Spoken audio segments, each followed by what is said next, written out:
오늘 성경 말씀은 룻기 1장 1절에서 10절입니다. 고린도전서 10장 13절에 보면 사람이 감당할 시험 밖에는 너희가 당할 것이 없나니 오직 하나님은 미쁘사 너희가 감당하지 못할 시험 당함을 허락하지 아니하시고 시험 당할 즈음에 또한 피할 길을 내사 너희로 능히 감당하게 하시느니라 라고 말하고 있습니다. 즉 우리에게 닥치는 문제는 우리가 감당할 수 있는 것들이며 하나님께서 피할 길도 주신다는 것입니다. 이 피할 길은 하나님이 주시는 것입니다. 하나님이 시험을 해결하게 하시는 방법 중에 하나로서 주시는 것이지 내가 의지적으로 피하는 것이 아닙니다. 그러므로 문제가 닥치면 무조건 피하려고만 해서는 안 됩니다. 오히려 피하는 것이 더 안 좋은 결과를 초래할 수 있습니다. 그 한 예로 룻기에 나오는 엘리멜렉이 아닐까 생각해 봅니다. 그는 바로 이런 부분에서 실패한 사람이라고 생각합니다. 베들레헴에 사는 엘리멜렉에게 큰 문제가 찾아왔습니다. 흉년이라는 큰 문제가 엘리멜렉과 그의 가정에 왔습니다. 더 정확히 말해서 베들레헴에 고난이 임했습니다. 엘리멜렉에게 인생에 고난이 찾아온 것입니다. 이 문제를 무조건 피함으로 엘리멜렉은 이방 땅에서 죽고 말았습니다. 그의 두 아들까지도 이방 땅에서 죽고 말았습니다. 룻기는 이렇게 참담한 한 가족의 이야기로 시작하고 있습니다. 그러나 비극으로 시작된 룻기는 비극으로 끝나지 않습니다. 극적인 하나님의 은혜가 넘치는 이야기입니다. 룻기의 내용을 크게 두 가지로 나누어 볼 수 있는데 하나는 가장인 엘리멜렉이 잘못된 행위로 비참한 수렁으로 빠져가는 가정의 몰락 이야기와 다른 하나는 그렇게 실패와 절망으로 무너져버린 가정에 하나님이 개입하셔서 그 실패까지도 사용하시어 문제를 해결해 주시는 이야기입니다. 오늘 이 시간 엘리멜렉이 당면한 문제와 그 문제의 의미를 알아보고 지금 우리들에게 필요한 교훈을 살펴보겠습니다. 베들레헴에 흉년이 왔습니다. 그런데 이 베들레헴이라는 곳은 흉년이 일어나서는 안 되는 장소입니다. 왜냐하면 하나님은 모세를 통해 출애굽기 3장 8절에서 내가 내려가서 그들을 애굽인의 손에서 건져내고 그들을 그 땅에서 인도하여 아름답고 광대한 땅, 젖과 꿀이 흐르는 땅, 곧 가나안 족속, 헷 족속, 아모리 족속, 브리스 족속, 히위 족속, 여부수 족속의 지방에 데려가려 하노라 라고 말씀하셨기 때문입니다. 여기서 말씀하고 있듯이 베들레헴은 하나님이 주신 약속의 땅입니다. 그곳은 아름답고 광대한 땅, 젖과 꿀이 흐르는 땅이며 그래서 그 이름 자체도 떡집이라고 불렀습니다. 그런데 하나님이 약속하신 젖과 꿀이 흐르는 떡집이라는 곳에 흉년이 왔습니다. 예루살렘에 닥친 흉년 때문에 엘리멜렉은 자기 가족을 데리고 모압으로 이주했습니다. 이것을 영적으로 보면 빵집에 빵이 없어 빵집을 떠난 것으로 볼 수 있습니다. 그렇기 때문에 영적인 베들레헴인 우리의 심령은 어떤 상태인가를 성찰해 보아야 할 것입니다. 또한 영적인 베들레헴인 우리 교회에 영적 빵이 충만하게 공급되고 있는지 성찰해 보아야 합니다. 그렇지 못하다면 사람들은 우리 교회를 떠날 것입니다. 영의 양식이 없어 굶주리다가 결국 먹을 것을 찾아 떠나고 말 것입니다. 그러므로 만약 우리 교회에 영의 양식이 없다면 우리는 다음 세 가지를 성찰해 보아야 할 것입니다. 첫째, 우리가 영적으로 무감각하고 있지는 않은지 성찰해야 합니다. 우리의 심령과 교회에 빵 없는 빵집과 같은 빈곤한 상태임에도 전혀 영적 불편함을 느끼지 못한다면 우리도 영적 무감각에 빠져 있는 것입니다. 빵이 없으면 허기져야 하는데 빵을 먹지 못하면서도 배고픔을 모르는 것은 영적 무감각이며 이를 회개하고 다시 회복해야 합니다. 둘째, 우리는 하나님의 통치권을 인정하고 있지는 않는지 성찰해야 합니다. 흉년을 만난 엘리멜렉이 자기 자리를 지키지 못하고 모압으로 간 경솔한 태도는 왕이 없어 제 소견에 옳은 대로 행하던 사사시대를 단적으로 보여주는 것이라 할 수 있습니다. 그런데 재미있게도 엘리멜렉이라는 이름은 나의 하나님은 왕이시다 라는 뜻입니다. 이 이름은 하나님이 왕이라는 신앙 고백을 담고 있으면서도 그의 실제 삶은 하나님을 왕으로 인정하지 않고 있습니다. 이런 모습을 우리에게서도 찾아볼 수 있습니다. 우리도 과연 하나님의 통치를 받고 사는가 아니면 세상의 통치를 받고 사는가 성찰해야 할 것입니다. 셋째, 우리 안에 하나님의 말씀이 있는지 성찰해야 합니다. 앞에서 언급한 영적으로 무감각하거나 하나님의 통치권을 인정하지 않는 태도의 궁극적인 원인이 다 여기에 있습니다. 우리 안에 말씀이 없기 때문에 영적으로 민감하지 못하고 하나님의 통치 아래 있지 못하는 것입니다. 그래서 아모스는 주 여호와의 말씀이니라. 보라, 날이 이를지라. 내가 기근을 땅에 보내리니 양식이 없어 주림이 아니며 물이 없어 가람이 아니요 여호와의 말씀을 듣지 못한 기갈이라 라고 하였습니다. 그러므로 우리는 믿음으로 깨어 있어 우리 안에 말씀의 샘물이 항상 흘러넘치게 해야 합니다. 하나님이 약속하신 젖과 꿀이 흐르는 복된 땅 베들레헴의 흉년이 찾아왔습니다.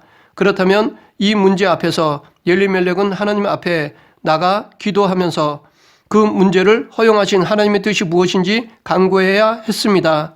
그러나 엘리멜렉은 그렇게 하지 않고 그 문제를 회피했습니다. 문제로부터 도망쳤습니다. 이것은 하나님의 뜻을 무시하는 것이라 할 수 있습니다. 우리는 엘리멜렉과 같은 실수를 범해서는 안 될 것입니다. 우리에게 찾아오는 문제, 고통, 고난에는 반드시 의미가 있습니다. 하나님은 목적 없이 우리에게 문제를 허용하시지 않습니다. 반드시 선한 목적으로 우리에게 문제를 허용하십니다. 그래서 우리는 문제를 만나게 되면 하나님께 기도해야 합니다. 그래서 요한계시록 2장 5절에서는 그러므로 어디서 떨어졌는지 생각하고 회개하여 처음 행위를 가지라 라고 말하고 있고, 전도서 7장 14절에서는 형통한 날에는 기뻐하고 공고한 날에는 되돌아보아라. 이 두 가지를 하나님이 병행하게 하사 사람이 그의 장래 일을 능히 헤아려 알지 못하게 하셨느니라 라고 말하고 있습니다. 우리는 형통하면 기뻐하고 감사하며 즐거워하되 고난이 찾아오면 돌아보아 하나님이 이 일을 통해 무슨 말씀을 하시고자 하는지 점검해야 합니다. 우리가 당하는 고통에 대해서 C.S. 루이스라는 기독교 변증가는 고통은 귀먹은 세상을 깨우기 위한 하나님의 메가폰이다 라고 말했습니다. 즉 우리가 겪는 고통은 세상의 온갖 산만한 소리에 집중하느라 하나님의 말씀을 듣지 못하고 엉뚱한 길로 가는 우리를 다시 부르시는 하나님의 메가폰이라는 것입니다. 졸고 있는 자에게 확성기로 깨우듯이 하나님은 고통이라는 도구로 영적으로 졸고 있는 우리를 깨우시고 바른 길로 가게 하십니다. 이처럼 하나님이 주시는 고통은 은혜입니다. 그래서 시편 기자도 시편 119편 67절에서 고난 당하기 전에는 내가 그릇 행하였더니 이제는 주의 말씀을 지키나이다 라고 고난의 유익을 고백했습니다. 그러고 보면 성도에게 고난도 하나님의 은혜를 받는 통로가 됩니다. 그러면 하나님은 왜 이런 흉년이라는 고난을 엘리멜렉에게 허용하셨나요? 아니 빵집이라는 이름에 걸맞지 않게 베들레헴의 흉년을 허용하셨나요? 그 목적이 무엇인가요? 이에 대한 답을 우리는 본문 1절 상반절에서 어느 정도 유추해 볼 수 있습니다. 거기에 보면 사사들이 치리하던 때라고 말하고 있는데 이 말은 사사시대를 말합니다. 이렇게 기록한 것은 첫째, 본서가 확실히 역사적 사실이라는 것을 나타내고자 함입니다. 둘째, 본서의 역사적 배경을 말하고자 함이기도 합니다. 이로써 룻기가 이스라엘 백성에게 단순히 도덕적이거나 종교적인 교훈을 주기 위한 허구의 이야기가 아니라 역사적 사실에 근거하고 있는 실제 인물이라는 것을 증거합니다. 사사들이 치리하던 때, 곧 사사시대란 일반적으로 여호수아가 죽은 이후 첫 사사인 온니엘이 등장할 때로부터 이스라엘의 초대 사울 왕이 등장할 때까지 대략 342년간의 기간을 말합니다. 그 중에서도 특별히 본서의 배경이 되던 때는 드보라와 바락의 활약에 힘입어 이스라엘이 누린 40년간의 평화기가 끝나고 미디안 족속의 압제를 받던 사사 기드온의 시대로 추정됩니다. 이러한 연대 추정은 BC 1010년에 헤브론에서 통치를 시작한 다윗이 바로 룻의 중손이라는 사실에서 근거합니다. 그런데 이 사사 시대를 한마디로 말한다면 타락한 시대였다고 말할 수 있습니다. 상상을 초월한 성적 타락과 도덕적 타락이 일어났고 그것은 극심한 혼란과 배교의 시대로 이어졌습니다. 그래서 성경에서는 사사 시대를 그때의 이스라엘의 왕이 없으므로 사람이 각기 자기의 소견에 오른 대로 행하였더라 라고 표현하고 있습니다. 이 말은 죄성을 가진 인간을 통제할 기능이 마비되었다는 것을 의미합니다.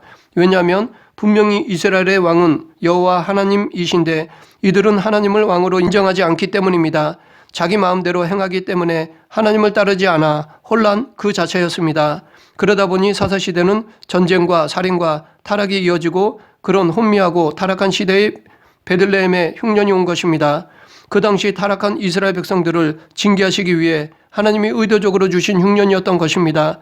그렇기 때문에 엘리멜렉은 그 흉년을 보면서 하나님의 뜻을 헤아리고 회개의 자리로 나아가야 했습니다. 하지만 엘리멜렉은 그렇지 않았습니다. 그는 이 문제를 회피했습니다. 이것이 엘리멜렉의 첫 번째 잘못이었습니다.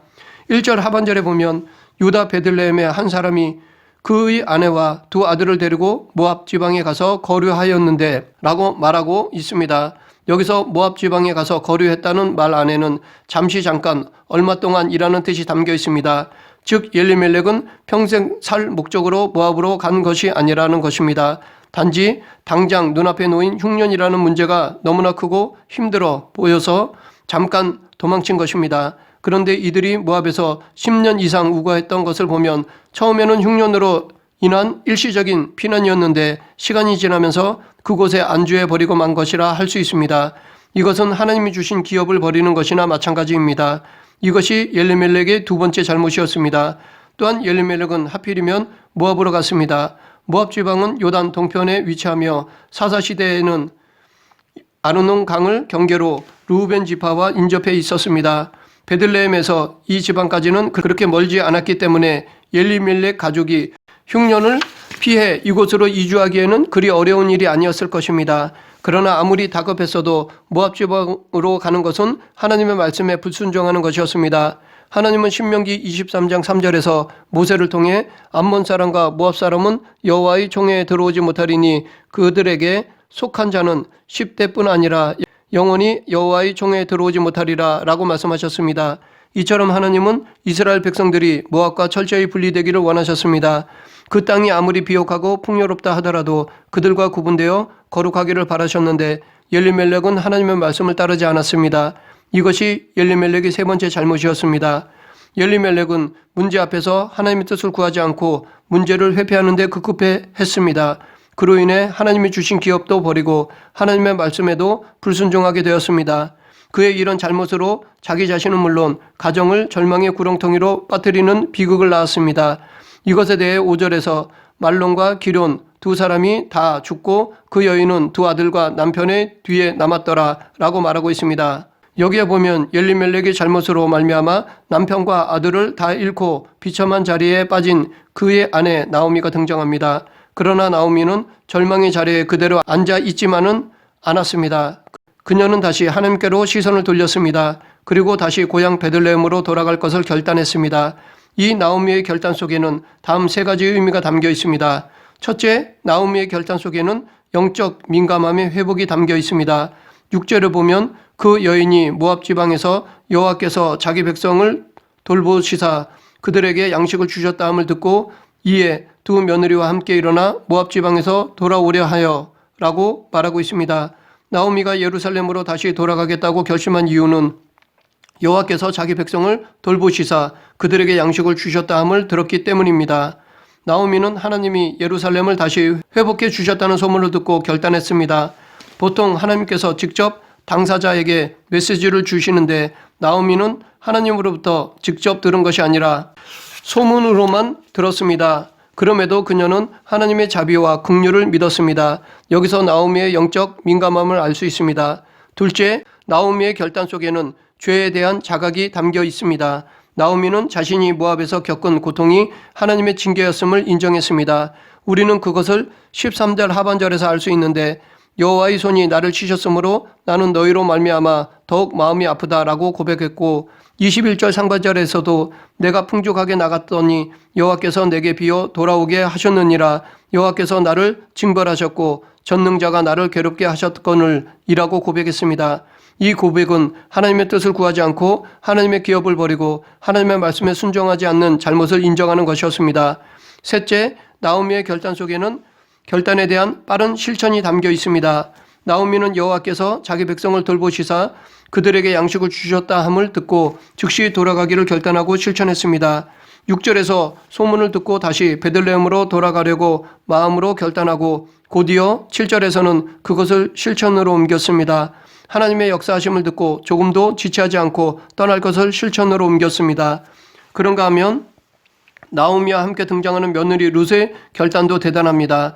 룻은 하나님에 대한 믿음이 있었기 때문에 그 믿음으로 시어머니를 따라가기로 결단했습니다.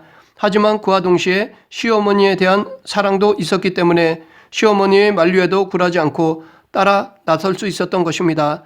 8절에서 나오미는 두 며느리에게 너희는 각기 너희 어머니 집으로 돌아가라. 너희가 죽은 자들과 나를 선대한 것 같이 여호와께서 너희를 선대하기를 원하며 라고 말했는데, 여기서 선대라는 말은 헤세드로 국률을 의미합니다. 이렇게 나오미는 두 며느리에게 자신에게 국률과 사랑으로 섬긴 것에 대한 고마움을 표현했습니다.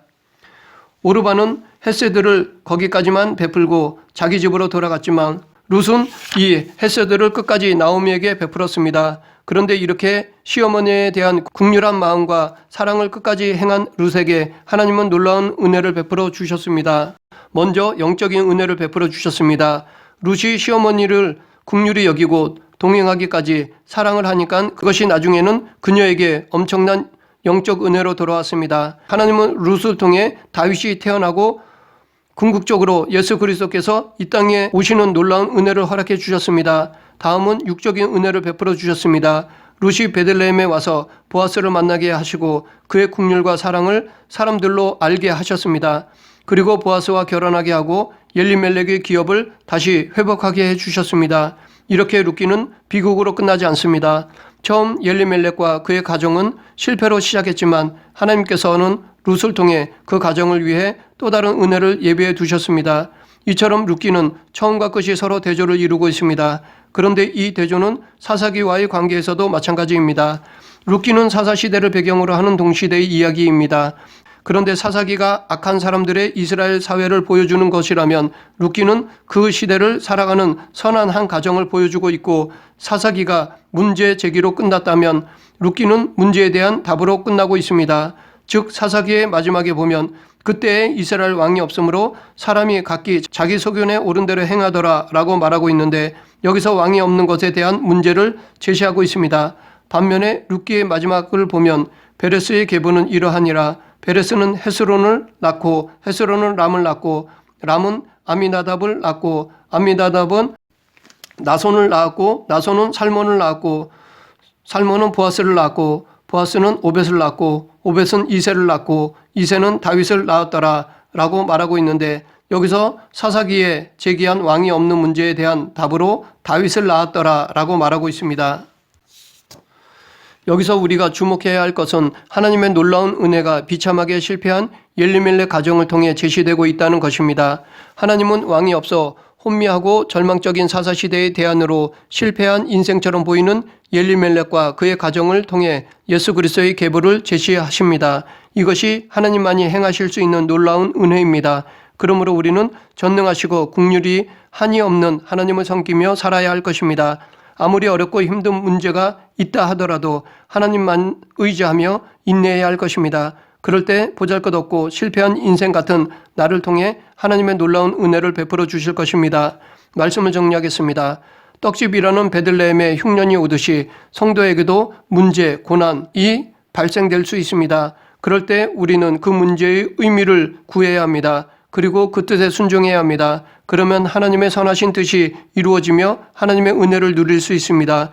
그리고 비록 잘못된 판단으로 하나님께 불순종했다 하더라도 다시 돌이켜 순종의 길을 간다면 나오미에게 룻을 통해 다시 회복시켜 주셨듯이 우리들도 다시 회복해 주실 것입니다. 그러므로 문제, 고난 너머의 하나님의 영광을 바라보며 지금 닥친 문제, 고난을 믿음으로 인내하는 성도가 되어야 할 것입니다. 우리 모두 하나님의 선하신 뜻을 구하고 찾으며 그 뜻에 순종하고 혹 잘못된 길을 갔다면 지금 돌이켜 다시 하나님께로 가는 성도가 되길 간절히 축원합니다. 기도하겠습니다. 사랑과 은혜가 풍성하신 하나님 아버지, 문제, 고난을 두려워하기보다 그 안에 뜻을 구하는 성도가 되게 하시고 늘 하나님을 떠나지 않고 순종하는 성도가 되게 하여 주시옵소서. 예수님 이름으로 기도드립니다. 아멘.